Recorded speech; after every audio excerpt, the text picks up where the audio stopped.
চিলাহাটি ট্রেনটি জয়দেবপুর থেকে ঢাকার উদ্দেশ্যে ছেড়ে যাচ্ছে ধীরে ধীরে। ট্রেনটি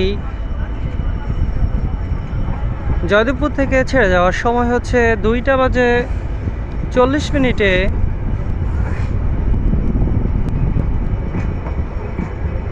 জয়দেবপুর থেকে ধীরে ধীরে ছেড়ে যাচ্ছে চিলাহাটি ট্রেনটি।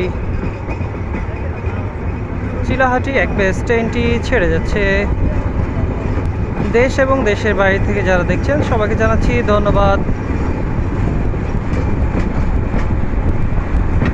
বাংলাদেশ রেলওয়ে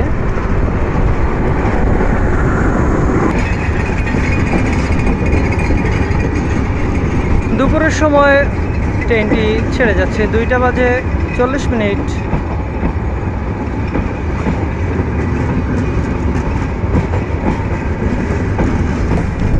ঢাকা বিমানবন্দর হয়ে চলে যাবে কমলাপুর।